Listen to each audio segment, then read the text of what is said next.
Hello guys, so for today's video natin, magbibigay po ulit ako sa inyo ng update regarding sa AnyData 649. Okay, so kahapon nag-expired na po yung aking AnyData 649, February 6. So ngayon po ay February 7. So itatry ko po ulit mag-register ng AnyData 649. At mamaya, sasabihin ko din po sa inyo yung mga possible reason kung bakit nawalan po kayo ng internet connection sa inyong mga AnyData. So tutok naman po kayo sa video nito.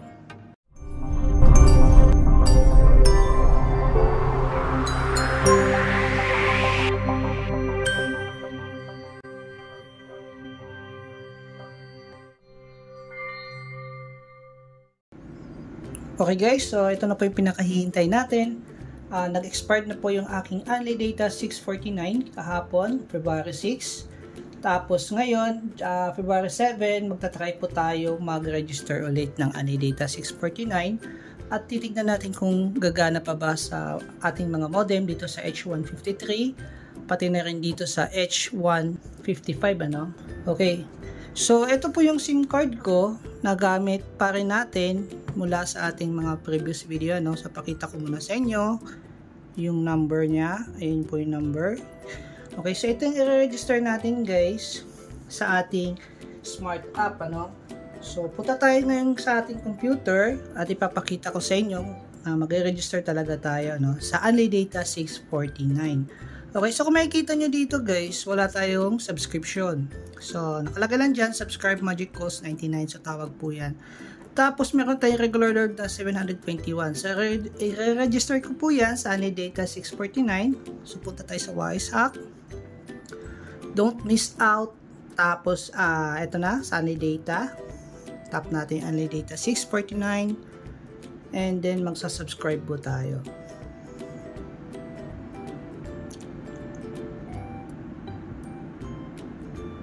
Okay, so thank you. Enjoy AnyData. 30 days of AnyData. Okay, so close natin siya. At kung makikita nyo ngayon sa inyong mga screen, naka-register na po tayo sa AnyData 649. At yung number na gamit natin, nandyan sa baba, yan pa rin po yun. Etong talk and text ko, no, na Black SIM 5G. Okay, so pares po yan. At makikita nyo ngayon na registered na tayo at bumawas na rin sa ating regular load. So ngayon guys, kakabit ko ngayon yung SIM card ko sa ating modem para makita nyo. So, pakita ko ulit yung SIM number. Ayan po yung SIM number natin. So, ilalagay ko siya guys sa modem.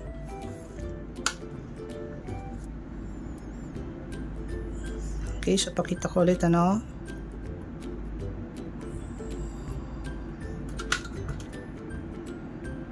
Ayan, yung number.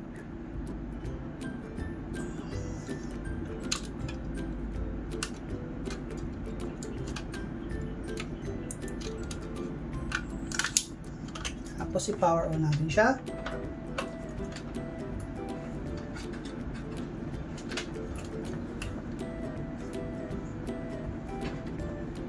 Okay, so antayin lang natin guys na mag-steady light yung kanya mga ilaw, ano? Tapos itatry natin. Okay, so anyway guys, habang nag-aantay tayo, ngayon po ay naka-connect ako para makita nyo, no, sa inyong kaalaman. Naka-connect tayo sa data. So papatayin ko na po yung aking data. Yan. Tapos, ayan na, nakita nyo, you're offline, ano, makikita nyo. So, antayin natin ngayon guys ulit na mag-steady light nga yung ating modem at dito po tayo magko-connect. Okay, so, kung makikita nyo, nag-steady light na po siya. Ayan, nag-steady light na yung mga ilaw, ano. Magko-connect tayo sa ating Wi-Fi. So, ito yung Wi-Fi. So, yung pangalan po ng Wi-Fi na ito ay ako si Cart. So, yun po yung SSID ko, ano. Antayin lang natin guys na mag-load. Okay, so ayan, connected na tayo. Kung makikita nyo po, ako si Cart. Yan, ako si Cart. Okay. So ngayon, close ko muna siya. Buksan ko muna yung ating dashboard. At ilalagin ko guys. Para din makita nyo na yun talaga yung ating SSID. So ilalagin ko muna siya.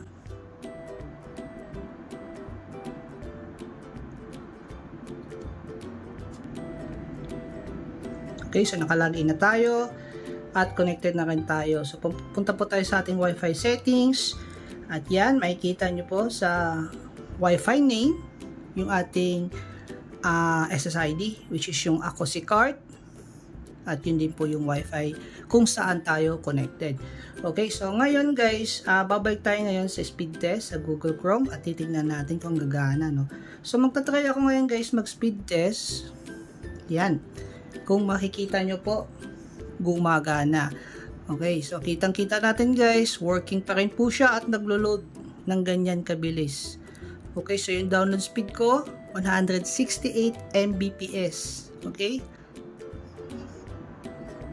Tapos sa aking upload speed naman, 45.3 Mbps. Ngayon, itry naman natin sa speed test by Ookla. Yan guys, kitang-kita po, gumagana pa rin po yan. Okay, so go natin siya.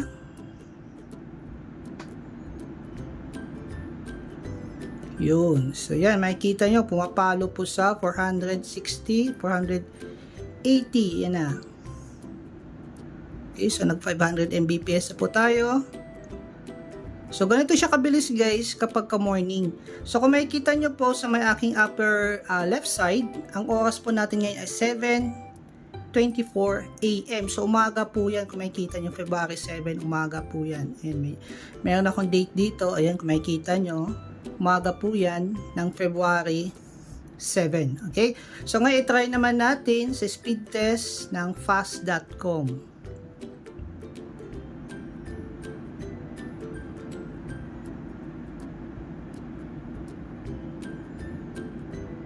Okay, so napakabilis. Pumalo tayo ng 630 Mbps sa fast.com. So, tignan naman natin yung kanyang upload speed.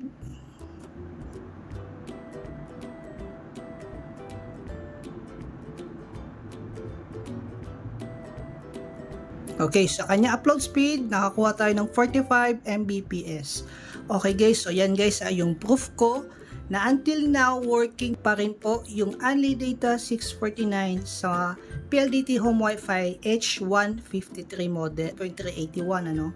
Tapos yung isa, sure ako pag working dito, working na rin po yan dito sa ating H155 na modem kasi iisa lang po sila halos ano. So sa mga nagsasabi po na hindi working, may iba pa nagsasabi dyan sure daw na pag register daw ulit ako, hindi nagkagana. So, sasagutin ko po yun sa inyo, no? So, nakita nyo naman yung proof ko, yung prueba natin na nag-work pa rin po. So, yung problem guys na nakikita ko possible is yung software version ng inyong modem. So, maaaring nag-update po yung software version nyo ng inyong modem at na-patch yung Only Data 649. So, ibig sabihin, nasa modem po yung problema nyo. Kasi sa akin, kung nasa SIM po yan, kung ginawa ni Smart is na-patch yung mismong mga SIM ng may Only Data na hindi nagagana dito sa modem na ito, dapat sa akin hindi na rin gumana. So, since nakikita nyo naman po sa inyong mga screen ngayon, subscribe na tayo sa Only Data 649 at yung expiration ko makikita nyo, March 9 na po yan, 2025. At yung SIM number ko, yan pa rin po. Kung nakikita nyo sa inyong mga screen, wala pa akong ginamit na ibang SIM. So, gumagana pa rin po siya. Kung nakikita nyo, no? So, yun po yung ano ko guys, concern ko, no? Yung software version. So, para malaman nyo kung ano yung software version ko, punta kayo sa inyong dashboard. Tapos, punta kayo sa advanced. Yan ano. Kasi sa akin guys, the moment na binili ko yung aking modem, turn off ko po yung aking auto-update agad sa modem. Ganun po agad ang ginawa ko. Yung bago pa lang to, para hindi na siya mag-update, mag-automatic update, no, yung software version. Kasi pinapatch po na lang ng pinapatch yun. So the more na nagpapatch si Smart, finifix niya yung mga dapat i-fix na mga problema, bug, ganun. So maaaring yung Only Data 649 ay sinama po nila ng patch dun sa mga modem nyo na mga naka-auto-update at nag-update po yung firmware, no? So sa akin dito guys, kung makikita nyo, nandito na tayo sa advanced, punta kayo sa system, tapos device information. Dito makikita nyo yung software version ko, nasa 4.0.0.1. Ayan po yun, ano, kung nakikita nyo. Hardware version ko, WL1H1153M. H153M, yan yun, ano. So, tignan nyo guys mabuti kung ano po yung software version na gamit nyo sa inyong mga modem. Kasi sa akin, kung makikita nyo, yan po yung software version ko at confirm po, working pa rin po yung Only Data 649 sa aking modem. Ngayon, ang pangalawang nakikita ko is baka yung mga SIM card nyo, kung hindi dito guys, halimbawa, ganyan yung software version nyo, pero black pa rin, wala pa rin kayong internet. So, possible reason, yung isang nakikita ko is yung inyong mga SIM card. So, maaaring yung mga talk and text na SIM card nyo ay bago po. Maaaring kakabili nyo lang yan, tapos may offer na ni data, maaaring inalis agad ni Smart sa inyo.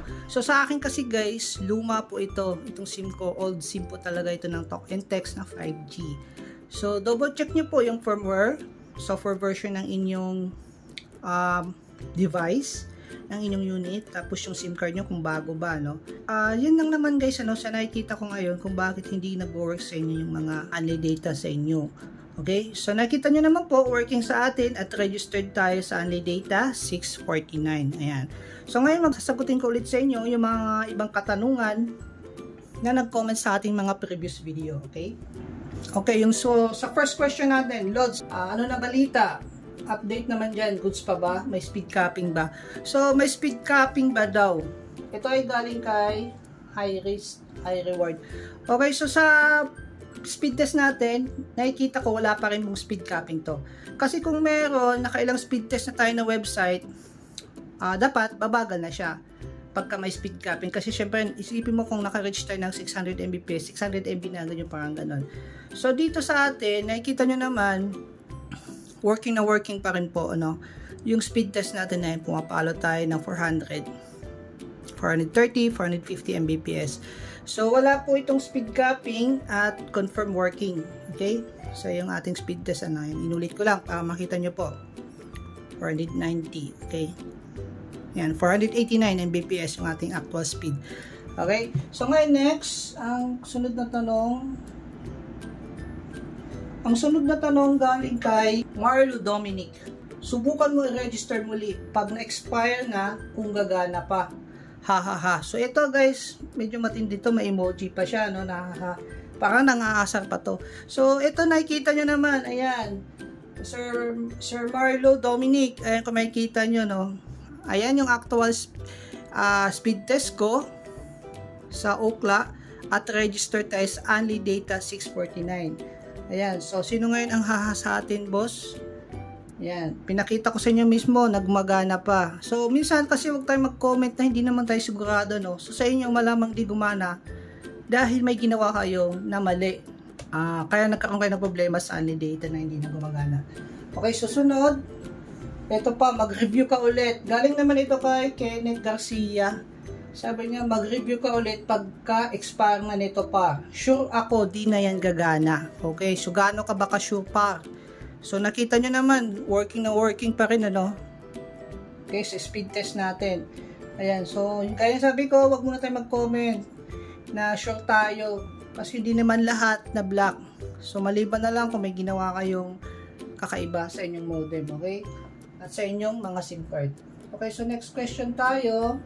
Okay, so galing kay at Gameplay Tube YT, okay?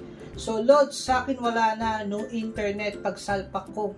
Naka-only data, naka-only 749 ako register smart SIM. So ito gaya ng sinasabi ko, no, yung only data na 749, hindi po ito yung only data talaga na regular, no, ng talk and text. So yung only data 749 po, ito po yung only data na may NSD. Okay, sa pagkakaalam ko po, NSD po yan, ibig sabihin ng NSD, non-stop data promo siya. Okay, so only data, non-stop data promo po yan. Kaya 749. Kasi kung only data po yan na regular, kagaya sa akin, dapat po 649 po yan. So before kasi 599 po ito, ngayon nag-increase siya, 649 na siya. So dapat Lods dyan po yung ipa-register mo at itry mo kung gagana ba sa'yo, no? Okay, so next question po tayo. Okay, ito galing kay Fort Pasistol. Pasistol ba to? Okay, sa akin boss, TNT SIM, ginamit ko dyan, same tayo ng PLDT router. Bigla na lang di gumana ang internet ko pag dyan nakalagay. Since last month, January, ano? Pag nilipat ko sa phone, okay naman siya. Di na nga lang ganun kabilis compared pag nasa router nakasalpak. Okay, so yung reason na nakikita ko sa iyo, Lods, siguro yun nga yung nasabi ko, yung software version ng ating modem, maaaring nag-update po yan. So maaaring na-patch yung only data mo, kasama na doon, dahil pag sinasalpak mo dito, na-detect niya na hindi na siya pwede. Okay, so next question natin, ito. Sir, saan mo nabili yung SIM card? Okay, so ito yung madalas na nakikita ko din na comment, ano. So yung SIM card po, nabili ko po ito siguro 2 years ago na. Sobrang tagal na po. So nabili ko siya sa Shopee. In-order ko po siya. Actually, hindi ko po ito binili sa tindahan. Kasi pag bibili ka dun sa mga tindahan, ang chances mo dahil napakaliit kasi usually pag bumili ka ng bago ng talk and text sa tindahan, wala po talagang unlimited data yan. Siguro mga 90% na mabibili mo dyan, walang unlimited data. So bihira lang po magkakaroon. So ito po, nabili ko sa Shopee na mayroon talaga siyang offer na unlimited data. So pag pupunta kayo sa Shopee, search nyo unlimited data, talk and text unlimited data, SIM. So may lalabas doon ng mga SIM card na may mga offer na unlimited data, binibenta po yan. So nabili ko siya dati siguro mga so 250 pesos po. Pero ngayon, makikita nyo kung magsa-search kayo sa Shopee, grabe, garapala na yung mga price. Yung iba nagbebenta 2,500 hanggang 3,000 pesos yung bentahan mismo ng SIM card lang po yun. Okay, so hindi po, nabili ko siya hindi brand new guys Used na po siya, ibig sabihin gamit na yung SIM card at may offer lang na unlimited data, 6 unlimited data promo, may offer lang siya. So, kung bibili kayo ngayon, hindi, sasabi ko sa inyo, hindi practical kasi ang mahal, 2,500 hanggang 3,000 pesos yung bintahan ng iba. So, nanamantala yung iba, kasi before nakuha ko lang siya 250. Kung nakabili pa kayo mga 3 years ago, siguro mga nasa 150 lang ang bintahan nun. Pero yung sa akin kasi mga 2 years ago, I think before COVID or after COVID na. So, 3 nabili ko nito guys. Yung iba, nawalan na. 3 nabili ko, nawalan na yung 2 SIM ko ng unlimited data kasi nga hindi ko nagagamit. Hindi naman totally nawala. Ang nangyari is, nag-expired na yung SIM kasi walang load. So, nanghinayan din ako kasi nawala na nga. So, ito na lang naiwan. Pero fortunately, meron akong mga bagong SIM na talk and text din. Nagkaroon ng unlimited data offer. Gaya ng mga SIM ko na talagang gamit ko na talk and text, meron po siyang unlimited data offer. So, ayan. Na-prove naman natin. Working po siya. And sana po nakatulong yung video namin sa inyo. And don't forget po to subscribe sa aming YouTube channel para laging updated sa mga videos namin. Thank you po for watching.